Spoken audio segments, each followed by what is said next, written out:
Hey everyone, and welcome back to my channel. There are a few couplets in pop that capture modern life's seesaw between cynicism and hope, as well as this choice gem near the end of The Overload, the forthcoming debut album from Leeds group Yard Act. It's also pointless, but it's not enough though, is it?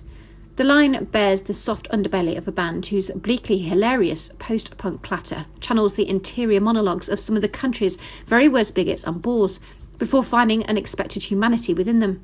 A band who have won comparison to such caustic mavericks as Fontaines DC and Sleaford Mods, at the same time as finding themselves unlikely residents of the Radio 1 playlist and the record collection of one Elton John, who declared himself a fan in a Guardian interview. "I'm an optimist," insists James Smith, Yard Act's gangly, garrulous frontman, zooming from his Leeds bedroom and fussing with his mop of mousey hair. He knows a perverse variant of luck is on his side right now. Yard Act were a late career roll of the dice after his previous band of 9 years, post-War Glamour Girls, Splintered. Then, almost as soon as Yard Act formed, COVID surfaced and venues shuttered. Yet they have thrived against all odds. Smith's prospects weren't always so sunny. Growing up in Lymm near Warrington, he was a South Park-obsessed budding animator whose dreams were scotched by art teachers with whom he had disagreements. But as that door closed, his next youthful obsession, Gorillaz, opened Smith's ears to pop and sent him on a wayward path that took his dad's hip-hop records, the early 21st century indie renaissance of The Strokes, LCD Sound System and Arctic Monkeys, and the poetic growling of Tom Waits. "My world was small," he remembers. "My ambition was to move to Leeds. I wanted to start a band, and there weren't enough people in my town who understood what I wanted to do." He arrived in Leeds, aged 18, and found his home in the city's nurturing insular DIY scene, making friends with the other local bands and never dreaming much further than its city limits. "Most bands in Leeds aren't bothered about breaking out, or don't know how to," Smith says. Post-War Glamour Girls were a little bit of both. We didn't connect for whatever reason. I was in a dark, miserable place, as most men in their early 20s are, when they face life head-on and realise it's not as fun as they thought it was going to be. Smith spent his days teaching music and as a support worker for a lad with a brain injury and cerebral palsy, who I worked with for 9 years and is one of my best friends. His evenings, meanwhile, involved post-work pints with friend Ryan Needham, the bassist in another Leeds band, Menace Beach. The pair bonded over music and more. "I just found him so funny and I wanted to be around him all the time because he made me laugh so much," Smith says. And when Needham became briefly homeless, Smith offered his spare room. "My wife was very accommodating and let me play music with my friend for 3 months and ignore her," he grins.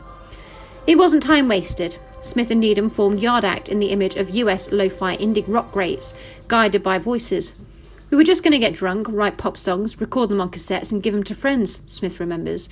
But Ryan started leaning towards no-wave dance punk bass lines and encouraged me to explore the style I've ended up writing in now. That style was a spoken word post-punk hybrid, heavy on narrative. "It's rap music, but it's not rap music," he explains. "A lot of rap is first-person statements and defining who you are. My approach was controversial and humorous. You're putting yourself out there when you start cracking jokes. It's a lot more nerve-wracking than being po-faced and mysterious, but mystique's never been my strong point." Smith's new style crystallised at Fixer Upper, Yard Act's debut 7-inch, self-released in July 2020. An exercise in blackly comedic character observation worthy of Steve Coogan, the track showcased Smith's new creation, Graham, a charmless, overbearing, self-made man with a sideline in a low-grade bigotry. "I've become quite defensive over Graham," Smith says, adding that for many of Yard Act's nascent fan base, Graham was the embodiment of everything they hate, but he's just a bit of an idiot really, with a lot of half-formed opinions he thinks are gospel.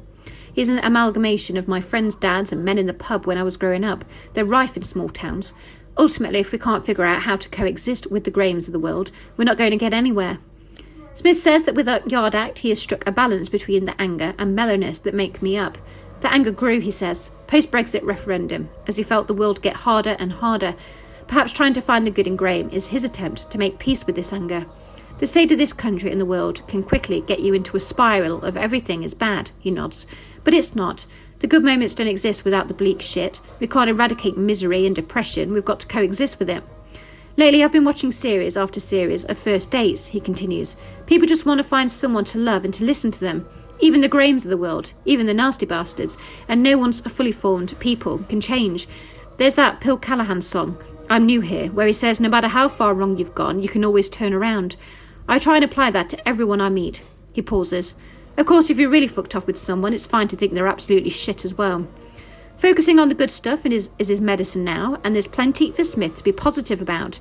Parenthood, imminent pop stardom of some stripe, and the patronage of a celebrity fan. Maybe Elton could give Bernie Taupin a few weeks off, and I'll send him some of my stories for his next record, and see if he can make them cinematic, Smith grins. Elton John eating his breakfast, listening to Yardak. It blows my mind, I can't lie. Thanks for listening. Please like, comment and subscribe.